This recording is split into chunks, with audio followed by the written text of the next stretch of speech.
Hi guys, welcome back to my channel. Hope you are doing all well. And today I'm gonna start organic name reactions, and I'll make as much videos on popular or famous organic name reactions as I know. And it is not possible to write all of those reactions in one video, so I'll make further videos on this topic.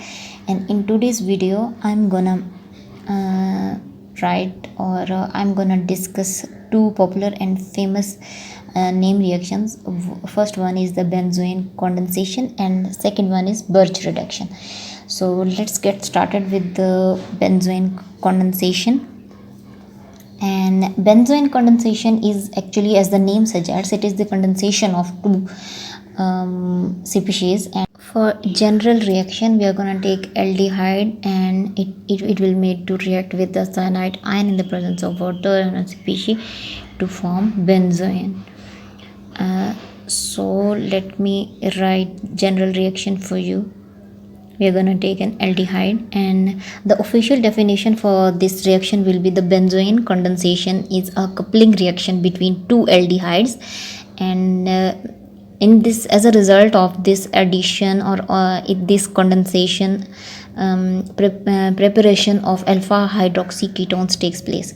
So, benzoin condensation is coupling of reaction between two aldehydes that allows the preparation of alpha hydroxyketones. And the first methods were only suitable for the conversion of aromatic aldehydes. So now we are gonna start its mechanism or mechanism for this reaction. This is benzoin. We got 92%, and now we will start its mechanism.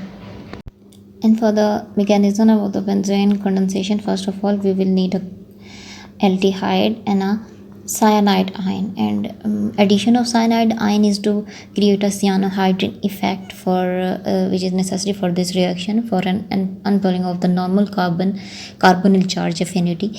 We have carbonyl on aldehyde, of course.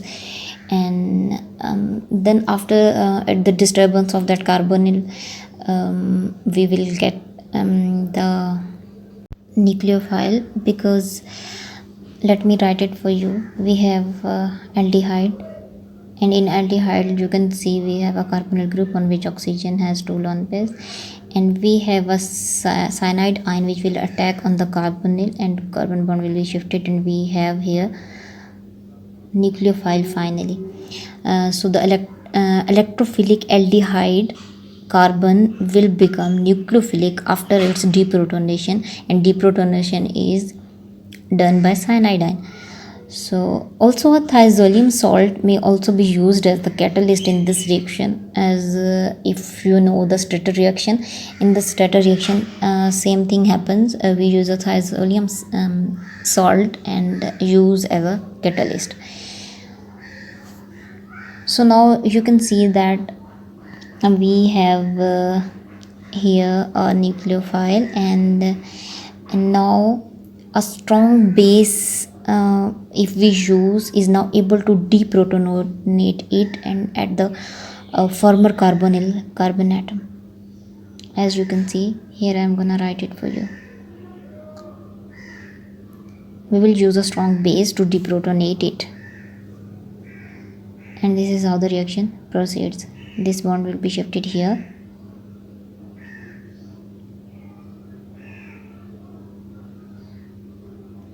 and we will get intermediate species. This is how shifting of the bonds takes place.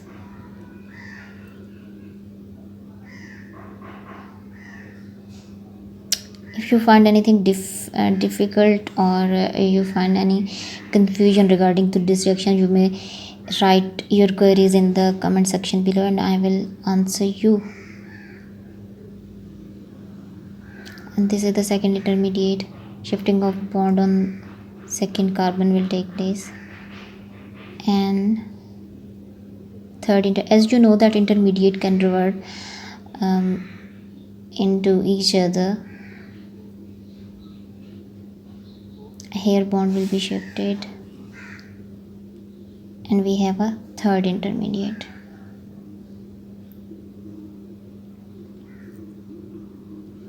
Now a second equivalent of the aldehyde will react with this carbanion. We got these actually intermediates are carbanions. So the second equivalent aldehyde will react with this carbanion, and as a result elimination of the catalyst regenerates the carbonyl compound at the end of reaction, as you will see here. A second aldehyde we use. As you know that benzoin condensation is condensation of two aldehydes. So now we generated a carbanion, and then second aldehyde will react with it, and we will a regeneration of that catalyst. As you know, catalyst is just used in the reaction, and at the end of the reaction it regenerates. So the carbonyl compound or benzoin is formed at the end of the reaction.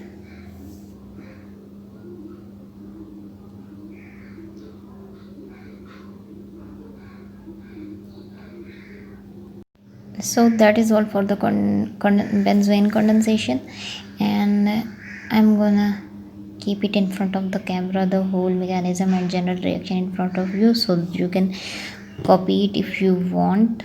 And if you find any queries, please let me know in the comment section below, and I'll help you with that.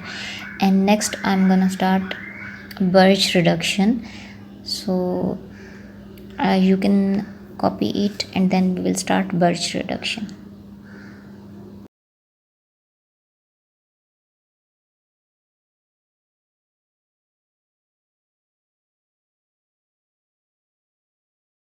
So now let's get start with the Birch reduction, its general reaction, and then its mechanism and some of its strategies. And first of all, the official definition for the Birch reduction is: the Birch reduction offers access to substituted 1:4 cyclohexadienes or reduction of benzene ring simply to 1,4 cyclodihexadiene is called as Birch reduction. So for Birch reduction, we start with the benzene. Also we have sodium metal and a liquid ammonia and also an alcohol, and at the end result is to reduce the benzene to form the 1:4 dicyclohexadiene ring. So for the mechanism of the Birch reduction, we know that sodium is present in the group 1 of periodic table, and it contains 1 electron in its valence shell. So in start, sodium metal is going to donate its valence electron to the benzene ring. So for the movement of the 1 electron from sodium metal to the benzene ring, first of all we are gonna draw benzene ring, and an electron from sodium will move here to this carbon right here. So when this electron will move on benzene ring, we have also pi electrons in the benzene ring, and those pi electrons will move around the ring. So it is actually the movement of electrons on the ring and reduction of one bond to form the pi bond or dicyclohexadiene. This is how the movement of electrons on the ring takes place. I'm gonna show you.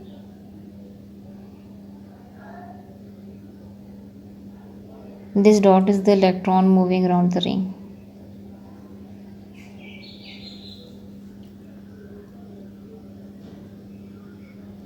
So why 1:3 diene is not formed and 1:4 we get 1:4 cyclohexadiene?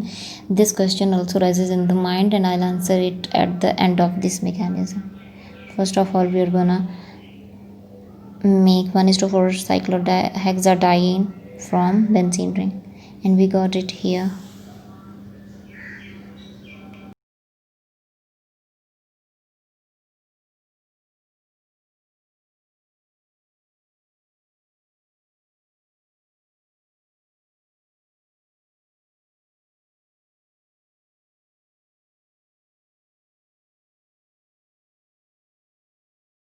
Now if we see the effect of electron withdrawing substituents on the Birch reduction, then we will observe that it varies. For example, the reaction of benzoic acid, if we take benzoic acid leads to the 2:5 cyclohexadiene carboxylic acid, and which can be rationalized on the basis of the carboxylic acid stabilizing and adjusting anion. So as you can see in the following reaction, same thing happened, and alkene double bonds are only reduced if we take alkene double bonds, then they're only reduced if they're conjugated with the arene, and occasionally isolated terminal alkenes will be reduced, as you can see here. These are only reduced if they are conjugated with the arene.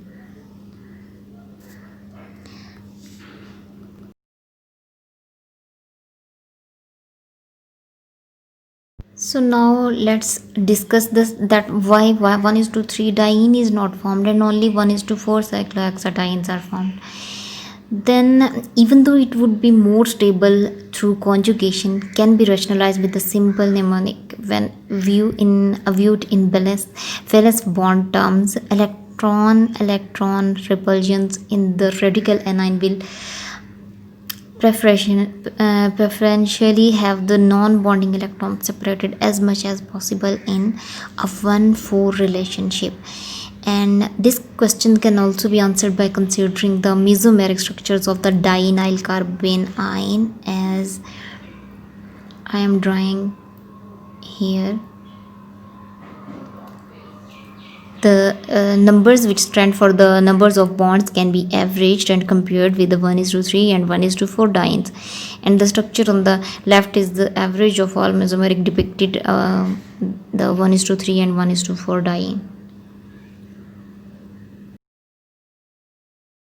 So as you can see in the above diagrams, or which I am drawing, that the difference between the dienyl carbanion and 1:3 diene in absolute numbers is 2, and between the dienyl carbanion and 1:4 diene is 4/3, and the comparison with the least change in electron distribution will be preferred. So reaction of arenes with the +1 and +1 M substituents lead to the products with the most highly substituted double bonds. That is why 1:4 dienes are formed only. So that is all about the Birch reduction. So if you found it useful, please subscribe to my channel. Thank you.